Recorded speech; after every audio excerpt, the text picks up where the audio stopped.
and I watched my brother, and something inside me snapped. Like in that moment, like this huge revelation came to my mind as a 10-year-old that I knew that I wanted to do music for the rest of my life and I wanted it to change the world. How's it going, everybody? Welcome to the very first episode of Saints in the Spotlight. We are here with Liahona Olayan. We are super excited to have her on. Liahona was a top 24 contestant on American Idol when she was just 16 years old. She's a native of Hawaii. She's been doing music now for the last 6 years professionally and has always just loved the comfort that music brings. And we are super excited to have her on joining us for this today. So, Liahona, I wanted to give you a chance to also introduce some more about yourself, fill in some of the gaps that I didn't cover. And I want to start off really with your beginnings, their early days in Hawaii and how you grew up and what that looked like. Yeah, well, first and foremost, thank you for having me on this podcast. I'm so honored to be here and to be able to just share a little bit of my story and my beliefs in hopes that it might help other singers, artists, or people that aspire to keep their standards, that they can be successful, being able to stay close to God. But we take it back from the beginning. I was born and raised in the beautiful island of Hawaii. So I am one of 9 kids. I am the second oldest, but the first daughter. So I only have an older brother before me. And growing up in a big family is the biggest blessing ever. So the way I really got into music was when I was about, I want to say 10 years old. We were actually moved here to the mainland and we were going to school here in Utah. And so we were going to a private school called American Heritage. And during that time, there were only 6 of us. And it was really difficult because we all had such very busy lives and I hardly saw my siblings at all. So we would go to school from 8 a.m. to 3 p.m. We do our sports, our music, and then we get back home like at 8 or 9, eat dinner, and then just repeat it over and over again. But in the moments that I saw my siblings, it was as if I lived in a house full of strangers. Like we did not get along at all. We fought all the time. And it was just so chaotic. There's so much contention. And, and it's only 6 kids at that time. But it was really, really hard for my mom because she felt like a failure as a mother. She hadn't raised her kids well enough to love each other and to really be a family. So my mom really, one day, it all just came down on her. She broke down. She got on her knees. She said a prayer and she asked the Lord, Lord, I am willing to do anything for my family. How can I teach them gratitude and humility? And in that moment, my mom explains the story as if it were like yesterday, but she had received revelation that we needed to leave everything behind. And so we did. That's exactly what we did. My mom and my dad said, okay, we're leaving this all behind and we need to return back to our homeland, which is Hawaii. So we did that. We sold everything. We went to the big island of Hawaii with just 2 suitcases. And there we lived in a tent. So we willingly became homeless. I don't know what kind of families do that, but my family did. We willingly became homeless. I'm like, what is this? And so the first time we arrived there, I was only about 10 years old. So I thought it was a vacation. We set up our tents. We lived off the land. We had goats, chickens. And so I was like, oh, wow, this is so fun. And when we reached after like the 3rd week, I was like, okay, like, why are we still here? Because I was still so young. I didn't really understand. And my mom was like, what do you mean? This is our home. I was like, there's no way this is my home. Take me back to, the private school, the house, a nice bed, warm food.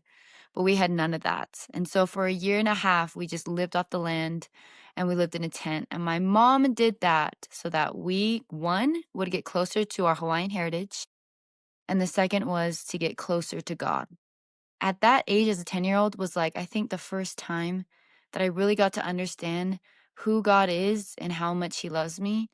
And the first time I understood my purpose in life. So we were taken away from everything. We had nothing to do except for live off the land. We worked hard and we spent together a lot of time together as a family. So I actually got to know my siblings for the first time. Like they weren't strangers. I'm like, you know what? You're actually kind of chill. Like, what? This is kind of cool. So there was one Sunday where my dad was really frustrated that we weren't doing anything. And he went to my older brother and me and he was like, "Hey, what are you guys doing? Like, you need to go do something. Like, go outside and look at the leaves, go talk with the animals, do something, write a song." But he was just like naming things off for us to just get up, get off our lazy butts. And so I was like, okay, whatever. I didn't think much of it. But my older brother's like one of those like, oldest sons, like very Mm, obedient, super responsible, the parents' favorite. And then there's me, the rebellious one, total opposite, right? rebellious second child. Yep, that's how it goes. So, anyways, I didn't think anything of it, but 2 hours later, my brother comes back with a song that he wrote, and it was the very first song that my brother has ever written. And it was a song that obviously talked about his relationship with God. And in that moment, as a 10-year-old, I sat there and I watched my brother, and something inside me snapped. Like in that moment, like this huge revelation came to my mind as a 10-year-old that I knew that I wanted to do music for the rest of my life and I wanted it to change the world. So that was like the beginning of my career of writing music. From then on, like my brother and I started to write together. And then I reached the age of 16 where I was able to compete in American Idol. I made it to the top 24 as a 16-year-old. And after that, I went on to serve a mission in Puebla, Mexico. And I just returned last year. And that leads us to today. So, Wow. thanks to that journey, God has always been a part of it. Music is what brought me and God together. Wow. So your family moved out to Hawaii and pretty much lived homeless for a while there. That is unbelievable. Really? Do Yeah, you it still is. feel like that affects you today? Like that time period and how that's affected your life? Yeah, I mean, I think it's affected me in a lot of ways because one thing is we lived like that for a year and a half. When I got back from my mission, us as, girls for the Church of Jesus Christ of Latter-day Saints, we served for a year and a half. So I felt the first time as a 10-year-old, that was the first mission I ever served, honestly. And it's still like the most beautiful memories of my childhood. I have to tell you, I hated it at first because obviously I was like, where is my stuff? Like, where are my friends? What is this? But I came to realize that, your family is your best friend. And if you ever have problems, it's not through other temperamental things. You can't go to electronics. You can't go play with friends. You can't go to a sport. The only person you could go to is God. So those memories I still remember as if they were yesterday. And my family actually just took a trip last year in May, and we visited all the places that we had lived during that time for a year and a half. It was so like interesting to see because it's been almost a decade since we last saw it because I'm 22 now and we came back here when I was 12. So it was so beautiful to see all the places that really brought me to this journey of music that helped me and opened up my mind to see that my purpose was so much greater than I thought. And I wouldn't have been able to learn that had I not left to live homeless for a Yeah. year and a half, technically. Do you miss it at all? Living in a tent or Hawaii? Uh, I guess living in a tent, that time with your family, do you miss that at all? I wouldn't say living in a tent I miss because I'm going to be completely honest. That living in a tent was really hard. But the memories I made with my family on the island and getting close to our Hawaiian heritage, yes, I do miss it a lot. And honestly, I would never trade that moment for the world. And if I had to do it again, I would, without a doubt. That's awesome. So let's move on a little bit to one of the things that you're probably the most famous for, which is your American Idol audition and that Right. whole process. As a 16-year-old girl with your brother coming into, you go from living in a tent to now performing on one of the biggest stages, Mhm. which I was reading on something. You didn't know that American Idol was like a national competition. Is that right? No, I didn't. And that's the part that like low-key kind of embarrasses me. But like the story goes like this. So 16 was like the year of COVID. So it was 2020 when I was 16, and like they were doing virtual auditions for the first time. I've never watched American Idol before. I'm so guilty of it, like, I feel like people that are on the show are supposed to be like, "Oh my gosh, like, I've dreamed of being here," and, like, they were telling me all this stuff that they've, worked for years, and I'm, like, sitting there like, "I don't even know where the heck I am, like, what are these people doing here? Like, who are you?" And so when my mom, she went on Google, she just searched us up because she's like, "We need to get your music out there, like, we need to do more with your music," and so it was online, and so she's like, "Hey, you guys should just try out for this competition." And I saw it and I was like, "Oh, like American Idol." I thought it was a local competition, like, like you. I was like, "Yeah, we're gonna start small, right?" Maybe That's what I local assumed, nationally, local to the right? US. Right? I thought we were gonna start small. So I was like, "Okay, this is like a local competition. I could totally do this." So what the instructions were is like, if you have an original song, you're gonna just do a 2-minute recording of it and just send it in. So I was like, "Oh, that's chill." So I went on the piano with my brother, and then we sang this song that we wrote together. And, we turned it in and, like, we had so much fun with it, and I was just, like, kinda like, "Whatever," because I was focused on school, I was still in high school during that time, and it was my junior year, I was like, "I get my ACT, I got so many things to do." So, I kid you not, we send that in, and we don't think any of it. 2 hours later, that same day, my mom gets this call, and, like, it's the directors of American Idol, and I didn't know that the producers, you actually have to go through 6 auditions before you even get on TV. So I had no idea about that because we just zoop, went straight to the first audition. But she was like upstairs, just like screaming and stuff. She's like, "Oh my gosh, oh my gosh." And like I come up there because I think my mom's like dying or something. I'm like, "Are you okay?" And she's like, we're going to Hollywood." That's like all she said. And I was like, "What? Hollywood?" And so I was like, "Wait, what are you talking about?" She's like, "The singing competition you got in, like, we're leaving in 2 weeks. They want us on the plane. They have a hotel booked for us and everything." And then, like, all of a sudden, like, I just started to get confused. I'm like, "What?" I was like, "I thought this was a local competition." "Hollywood? Is there, like, a Hollywood in Utah? Is that, like, a town or a city?" She's like, "No, Hollywood, California." And then I start asking her questions, and she's like, "Don't worry about it. I'll tell you it on the plane ride there." So, like, she doesn't fill me in on anything, neither me or my brother, nada, zip. So we're on the plane, and, like, there's all these other American Idol contestants coming with us, and obviously I don't know that yet, so I'm just, like, sitting there chilling. I'm like, "Okay, it's just, like, a vacation in California or something, I don't know." And so we get on the plane, and she, like, starts to debrief me, and then she starts to, like, tell me more and more, and then, like, I start to get, like, super anxious. So I'm like, "Whoa." Like, I start to get this trauma and this shock. I'm like, "Wait." So she starts going, she's like, "There's gonna be celebrity judges, you're gonna be on national TV." I was like, "National TV?" And she's like, "Yeah, it's like a global stage for the world." I was like, "The world?" And she's like, "Yeah, and then Luke Bryan, Lionel Richie, and Katy Perry will be there." I was like, "Katy Perry?" And then I'm like, I had a panic attack. I was like, "I can't do this. Like, take me out right now. I can't go." So that whole process was just so chaotic. I can't even tell you. So we show up there, we get checked into our hotels, everything. Literally the next day, they do interviews with my brother and I, and then we're thrown right there on that stage where we walk in. And I was like, "I don't know what I'm doing. I don't know why I'm here." I was like, "All I know is like, I just need to sing. That's it." And so, literally, that first audition, I could tell you, like, I was kinda half conscious, like, I was still trying to figure out what the heck was going on and, You're like, trying to figure how out, is big of this a a deal dream? this Or is this a was. dream? Am I hallucinating? And so when I got the golden ticket and during that first audition and they said so many, like, wonderful things, we talked about our story and all, like, that's when I finally, like, just went and, like, "Okay, I kinda need to think I need to educate myself a little bit on what I'm getting myself into here." So after that first audition, I, like, stayed up the rest of the night, like, really realizing what American Idol was, like, "Oh, it's a huge deal. It's, like, for America." And so that was my first experience from there, and then from then on, like, we went through each round, and I was able to learn a little bit more, grow a little bit more, but being on a global stage as a 16-year-old and my first time performing ever, I was like, "What the heck is this?" I'm like, "What?" Like, I should have died, honestly, like, there's no point in living there right there, but you know what? God brought me through for sure. He's like, "You're not gonna die, you got a purpose here.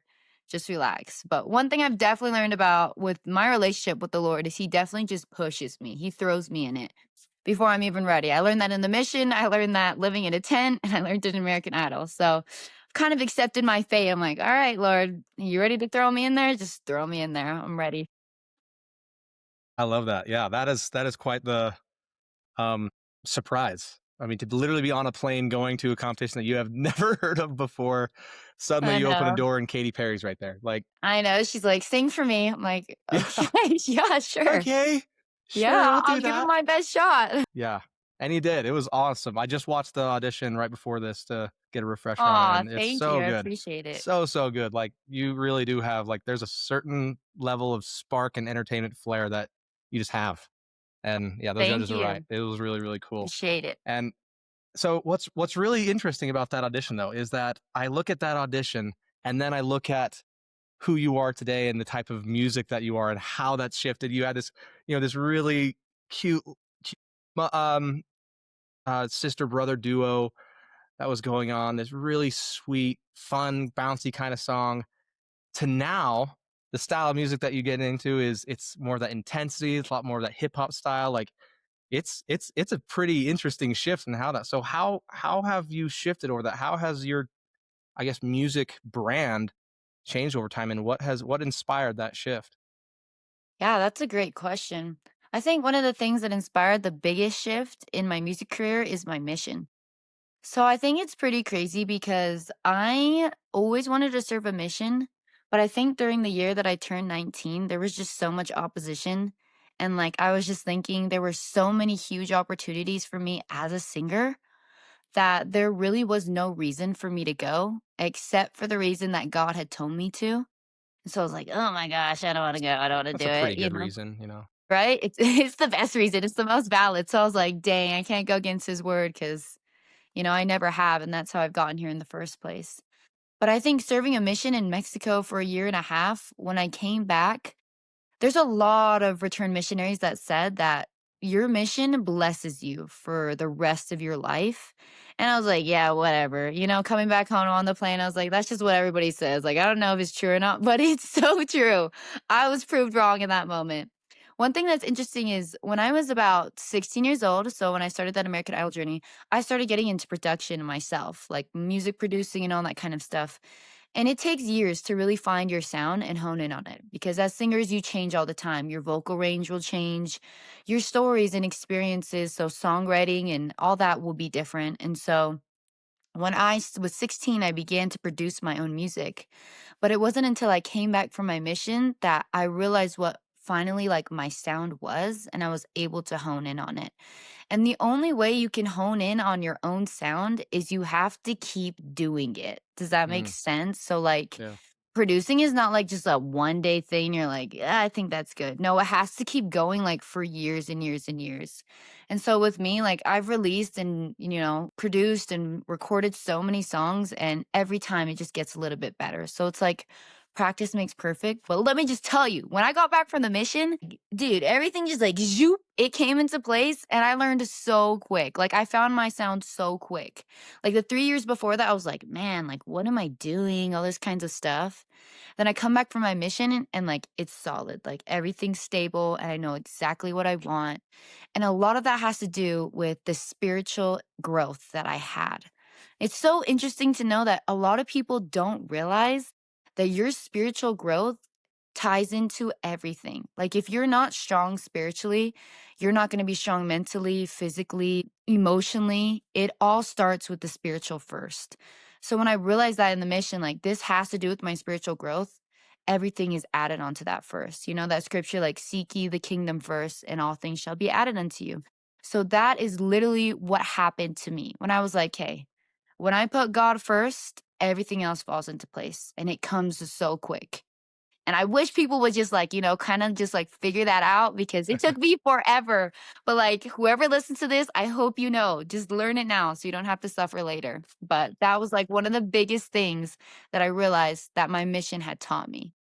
I love that. I really, really like that. The fact that what you say, like, if seek first the kingdom of God and everything will be added to you. Like there is a purpose God has for us, and it might not always line up with what we think. But eventually it leads us to so many more opportunities. And I'm sure that like the opportunities that you've had today are a big part of because you chose to spend a year and a half out of the industry in order to discover that part about yourself. And I absolutely So true. love that. So I want to get into some of the things that people don't talk about a lot more, which is the struggles. and the challenges that comes going for being in the spotlight. And so Yeah. in that early days after, after American Idol, what was one of the biggest struggles that you faced? That's a really good question. Something that's really difficult is like the music industry. It's just, there's so much corruptness in it that I don't think people really realize. A lot of us, especially me, like I'm guilty of it. Like when we're young, we're like, oh, I have this dream. Like I want to be famous.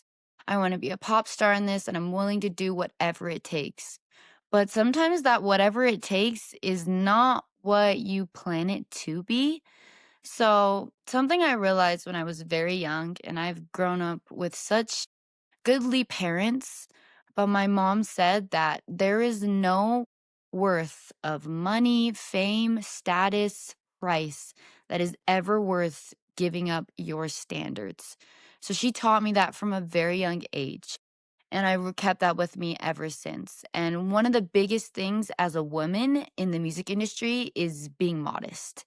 It's not just dressing modest, but it's also like thinking modest. It's not sexualizing your music and not treating yourself like an object, which is a huge thing in the music industry because women or even men too. It's just everybody in the music industry in general. Feel like they have to like over sexualize and treat themselves as if they're an object, which is not how you make real music. Real music is not seen, it's heard.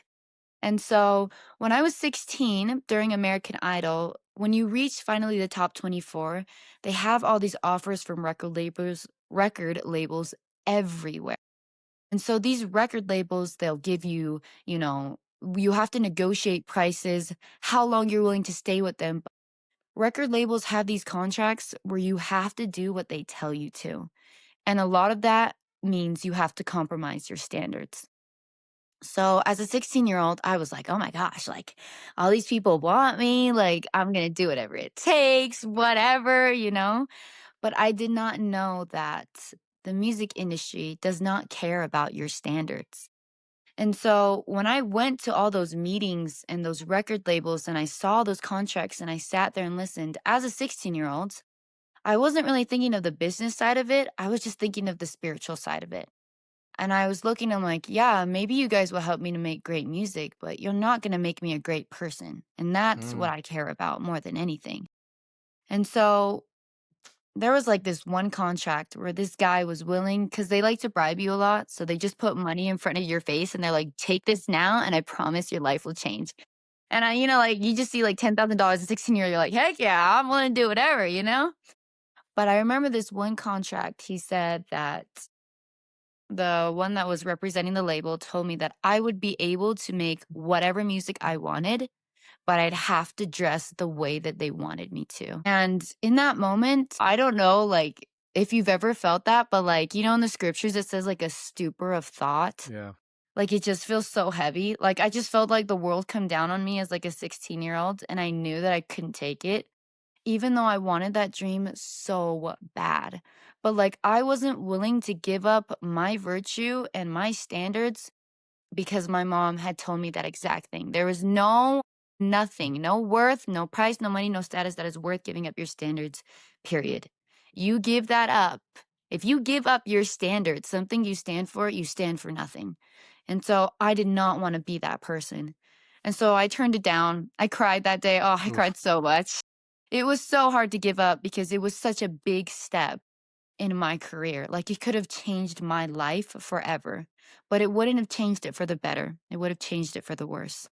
And so I thank the Lord to this day for being able to protect me. And it's just so hard because so many people, they don't understand that you do not have to give up your standards in order to be great. Standards make you greater. But the world has normalized so much and they've brought the standards so low that people think it's okay and it's required in order for you to make it big. But I am a big witness of that is not true. Like modesty, standards, no drinking, no drugs, no alcohol, being clean, being good, being modest is the way that you are able to make it big.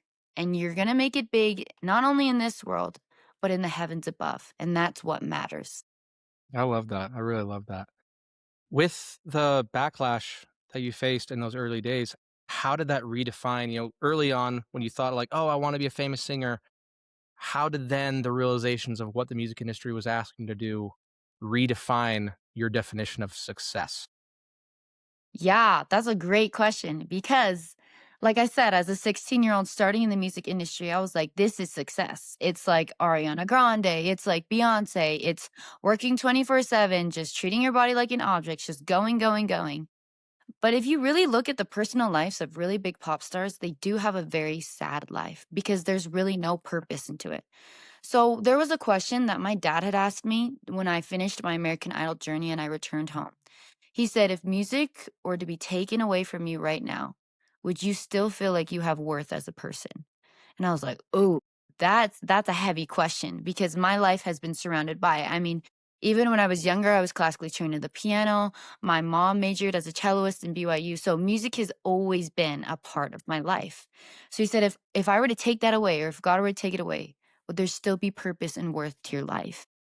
And so when I think about those pop stars that I wanted to be like, that was my definition of success. But the more you get to know the Lord, the closer you get to Him, and the stronger your standards are, the more you realize that the world's definition of success is just so temporal. When you die, you bring nothing of that with you. And I plan to bring everything back with me. And so when I was like, okay, this is not my definition of success. So that's when it changed for me. And the mission was the one that really molded that. When I came back and I arrived back in the United States, I totally changed the definition of success for me. And the definition of success for me as a singer now and to change the world and to be an artist has nothing to do with what it was before. It's not just, getting music out to the world. It's not just traveling and doing tours everywhere. No, my goal and the definition of success for me is to make music that's meaningful, that changes your life for the better. If I'm not doing that, there is no success and no purpose for me to be a singer at all. And so that's when my definition of success changed. And that's what it's been since I've returned from my mission and every day since. If I don't make music that brings people together, that uplifts them, that brings back light, that makes fun memories for families and friends, it's not worth being a singer. I love that. Oh my gosh. You spoke to my soul there for a moment. Like the idea that like who are you without music if music's taken away from you. I love that your dad like asked you that question. It was for me that was a big one as a missionary too, going into a field where had been defining myself by my talents, by what I was doing in high school with music and theater and sports and all that. And suddenly you have to sit back and think about who am I without these things? Like who are you really? Who are you without Yes, describing what you do? And that kind of ties in with, as a musician and just really just as a person in whole, the importance of knowing what you stand for and knowing what you stand against. And so exactly. as you've developed that, not just as your brand as a musician, but also as a person, why do you feel like it's important to be very clear early on and define what you stand for and what you stand against before you start to get into, the bigger crowds? Yeah, that's a great question. I think it's really important to know with certainty, without a doubt, what you stand for and what you stand against. Because the music industry will always try to change your mind. And I learned that from a very young age. They'll do it in all kinds of ways. They'll bribe you with money, with fame, with status. They'll help you to make your music bigger. They'll get you producers. They'll get you writers in the room. They'll have you sessions with the most famous people. They'll help you become a writer. They have so many connections and so many bribes that will try to change what you stand for and what you stand against.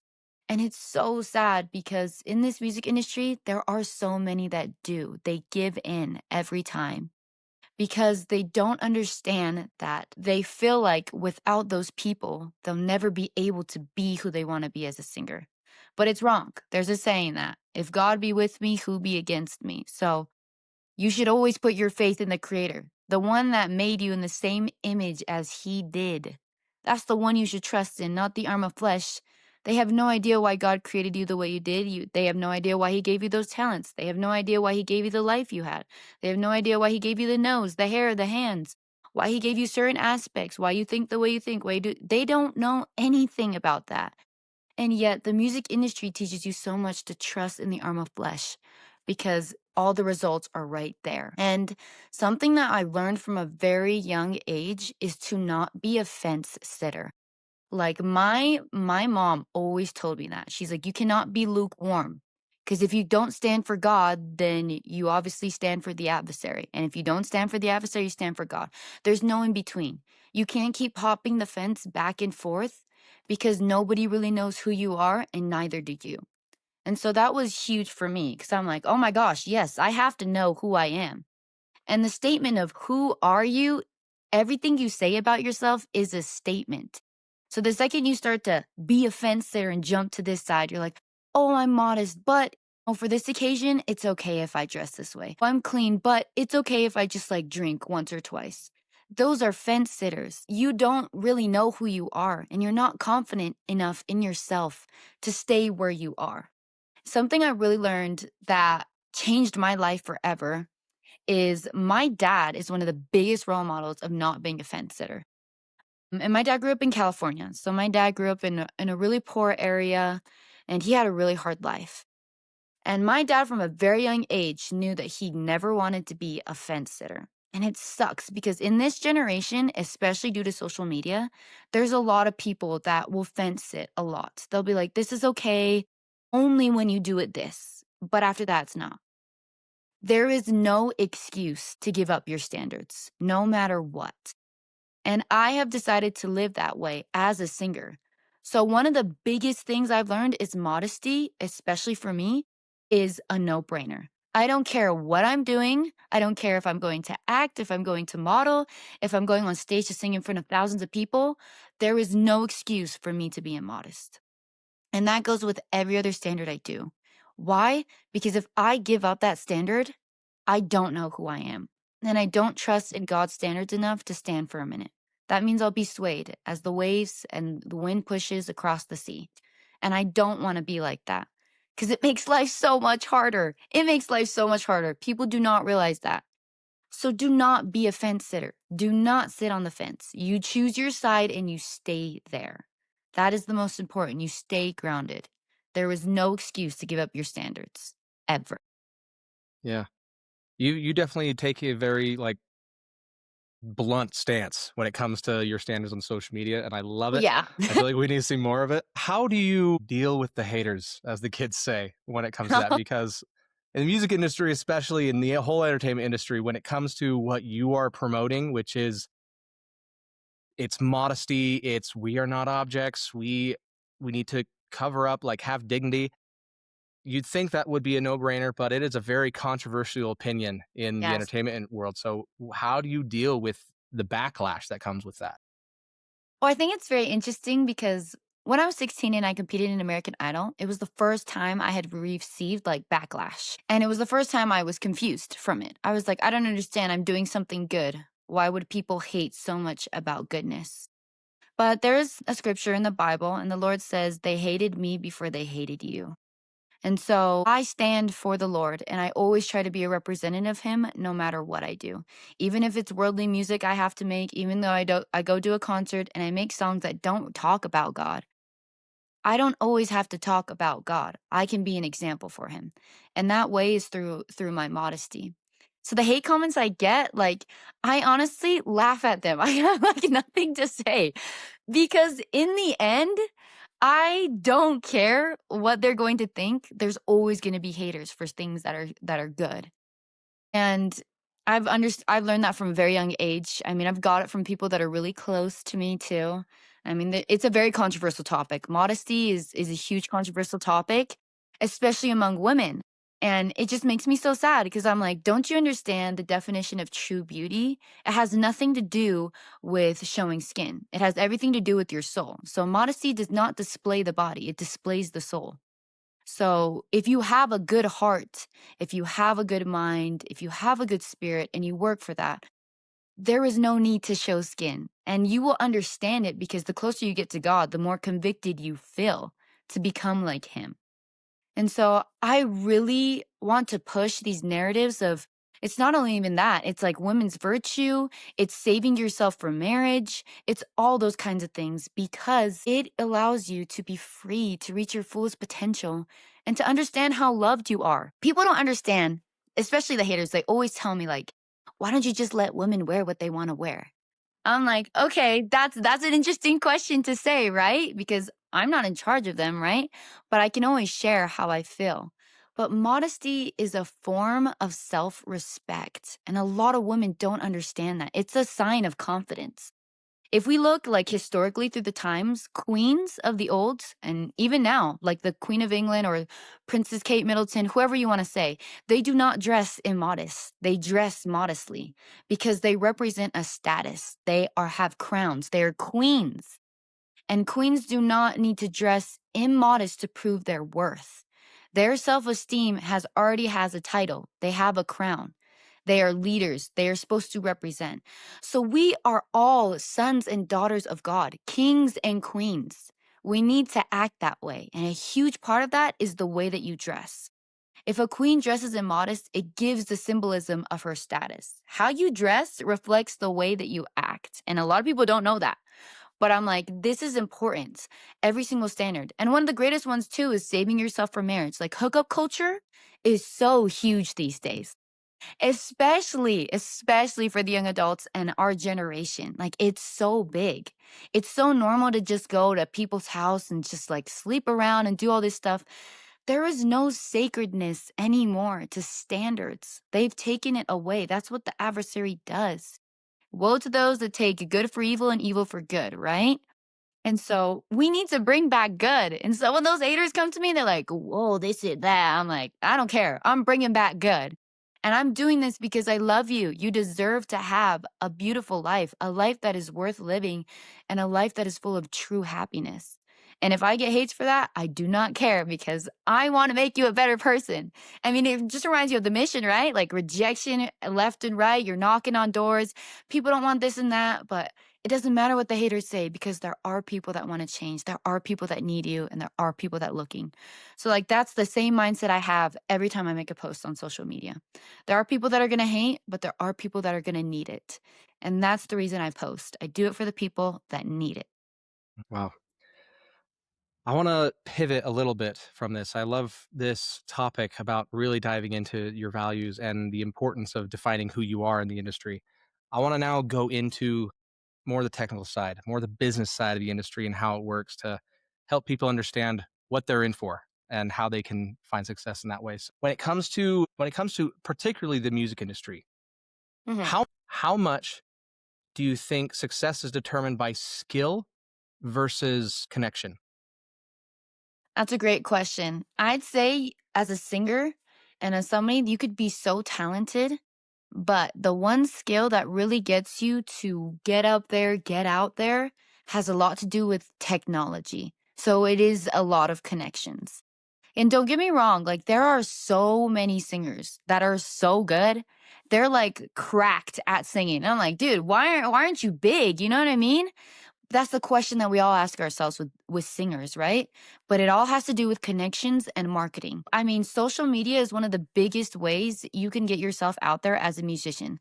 It's consistency. You have to constantly post every day, every day, every day, every day. And that's a job in itself. So the business side, it's 80% business, 20% music. And I hate to say it, but it is. Because me personally, I'm not a business person. I create music. I'm like, I don't care about this stuff. But my parents, I'm grateful for them. They're entrepreneurs, so they understand that to make a business, to start a business, to keep a business, it requires a lot of consistency. And as a musician, the biggest part of that is marketing.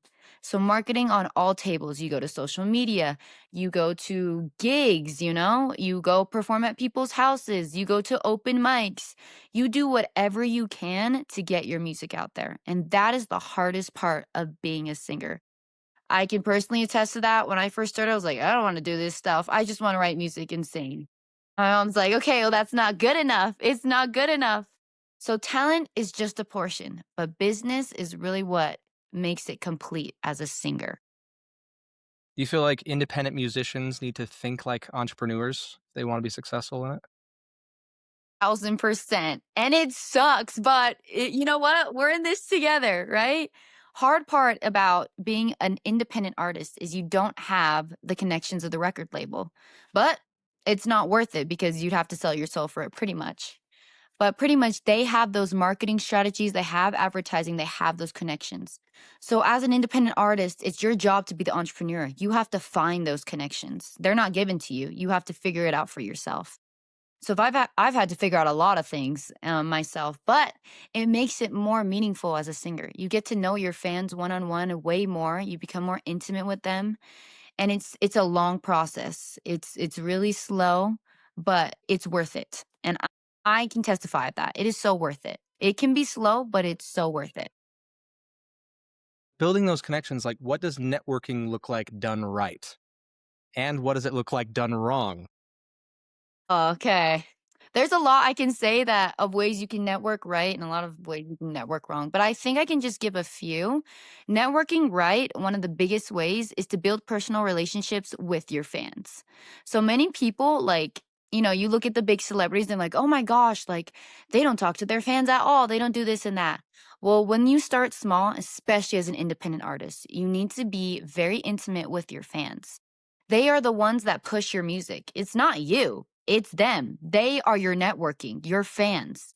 When you get to know your fans, they'll connect you to other people. And then those people become your fans and connect you to other people.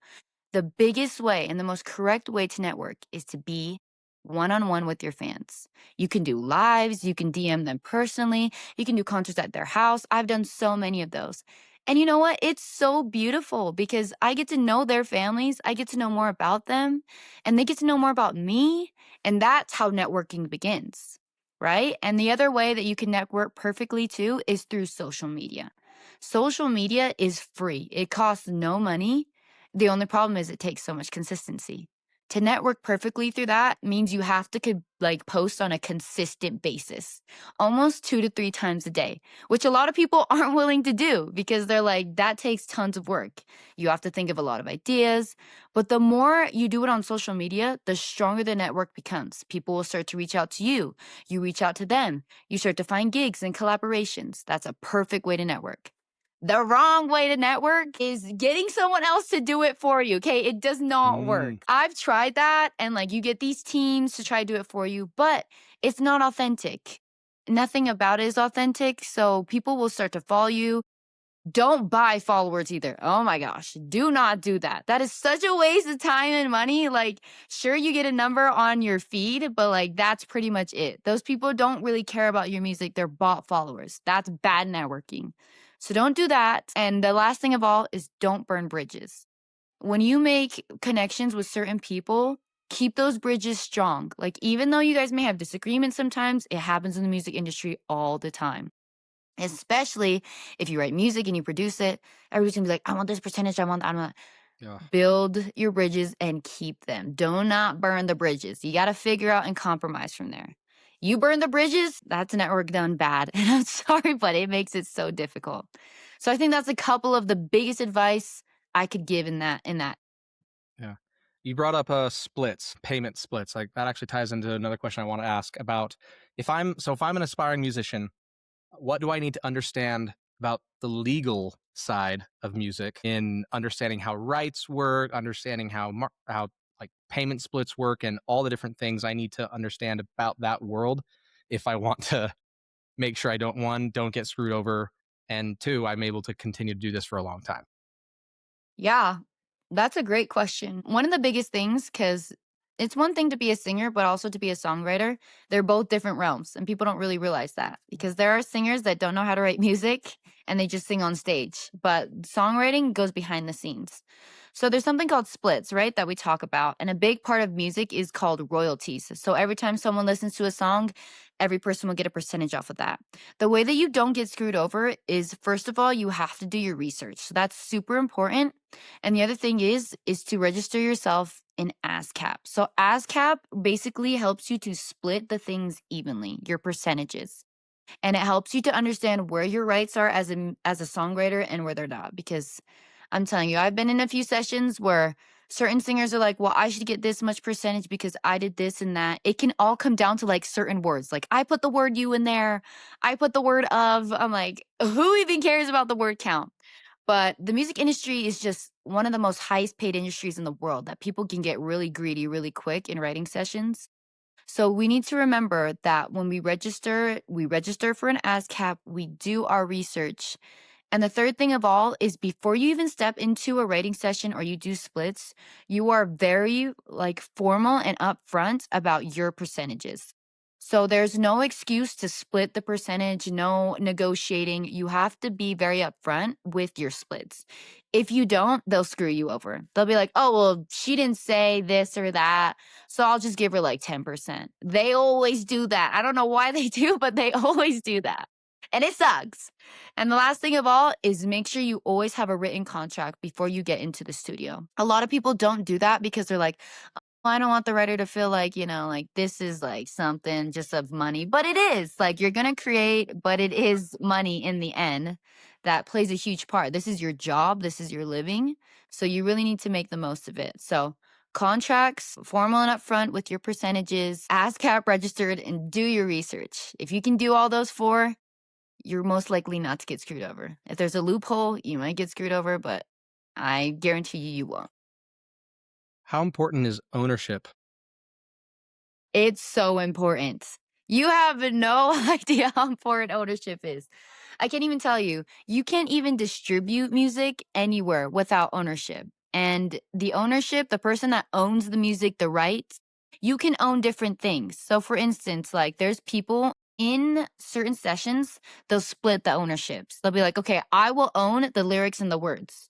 You can own the production part, but I own the lyrics and the words. So it sucks when you don't have 100% ownership because you have to go through those people. You have to get percentages from them. They take royalties from you. So it's so complicated. You know what I mean? So 100% ownership is what you want always. Even if you have to do everything by yourself, it's better if you do everything by yourself than lose what you really want. Because as a singer and a songwriter, it's so important that you really get to keep what you have made.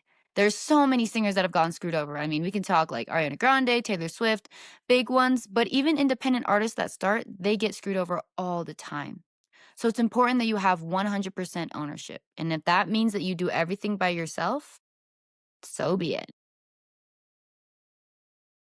When it comes to streaming, music streams, and artists who try to make a living off of that, Mhm. what's your opinions on streaming services, streaming payouts, how that world works, and is it viable, or should you always have supplement it with other avenues?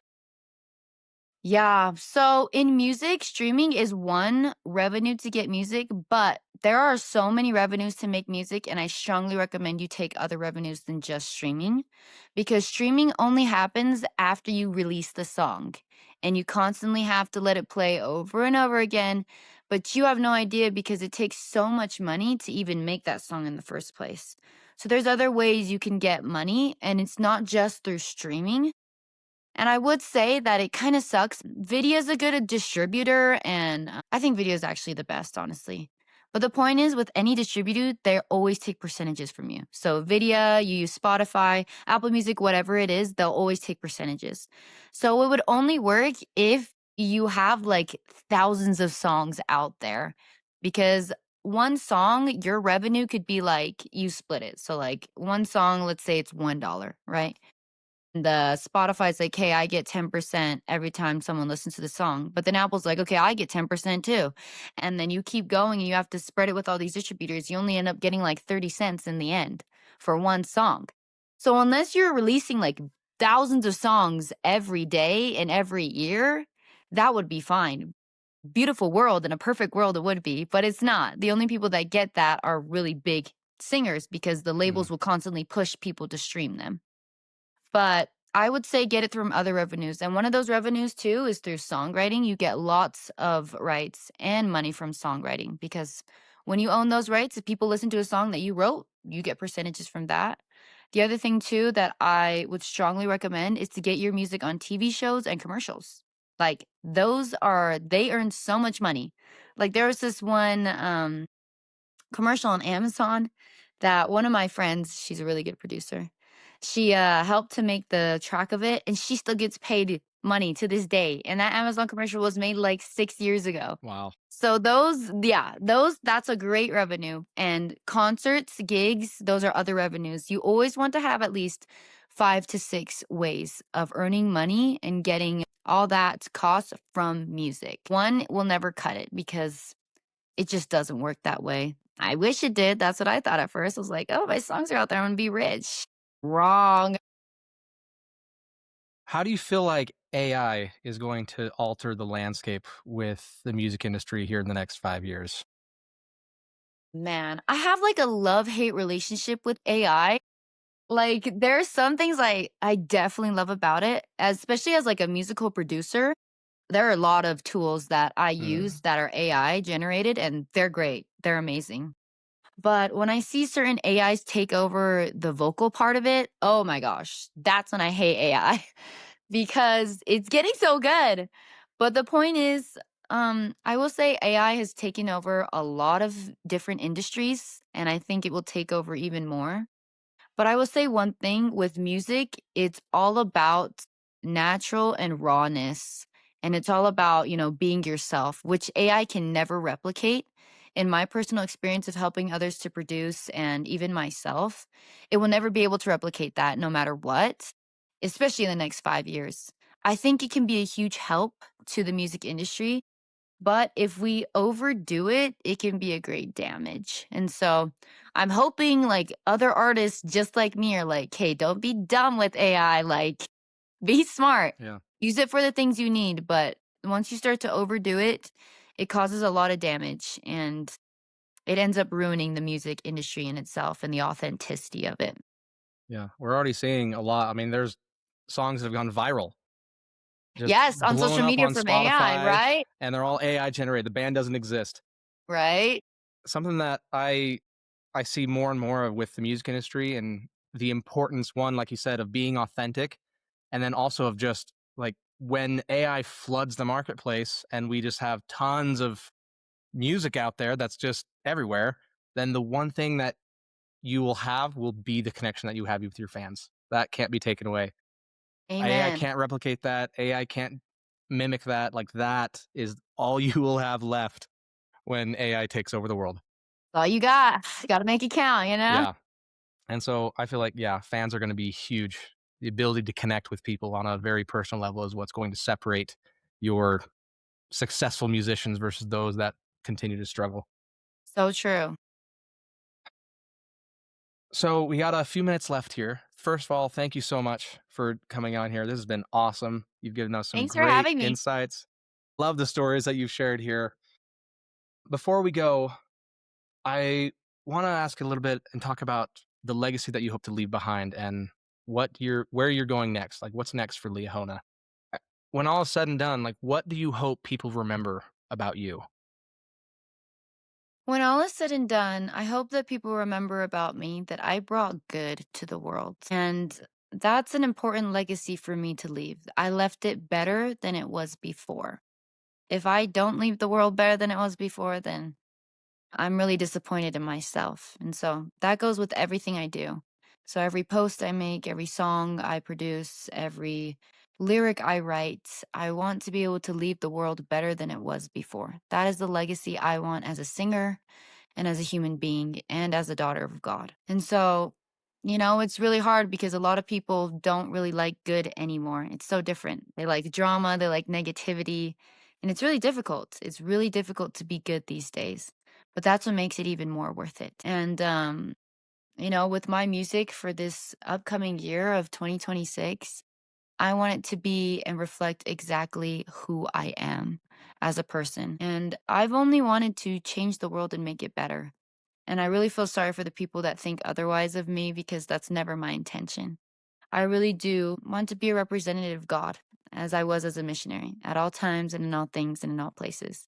And even though I don't have the badge anymore, I hope to still bring people closer to Christ through whatever I do. And that's the type of legacy I want to leave. So that when I go home, the Lord can say to me, to my face, "Well done, thou good and faithful servant." and then I'll be finished. If an aspiring Christian performer remembers one thing from this conversation, what should it be? Hmm. I think what I said before, I just like can't say it enough, but there is no worth, no price, no money, no status, no fame in the world that is worth giving up your standards. That is what I would leave with you. There is no excuse to give up your standards. And what's next? What do you got coming up here in the next year? Oh, I'm so excited. My new album for this year will be releasing. I'll be releasing them single by single. But the first song I'll be releasing releases January 30th. And it's a Next song week? I just wrote. Yep, it's called Loving You. And it's a song that I actually wrote with an experience I had on the mission. And my social media shares a lot about that, but I wrote it about a convert that had passed away during my time of service there. And it was really hard for me. But that song is really close to my heart. And I'm excited for the songs that come up these next months. I'll have some songs that talk a lot about standards.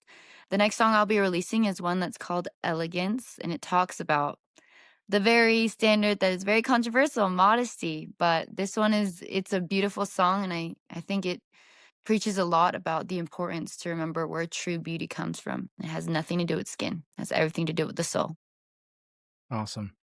Well, thank you so much. Folks, go follow her, Liahona Olayan. She's got music coming out. Go follow her YouTube, social medias. This has been great. Thank you so much. This has been an awesome, awesome interview. And I personally am so excited for this next year and the music that you're going to be releasing and see how your career develops. It'll be really fun to watch.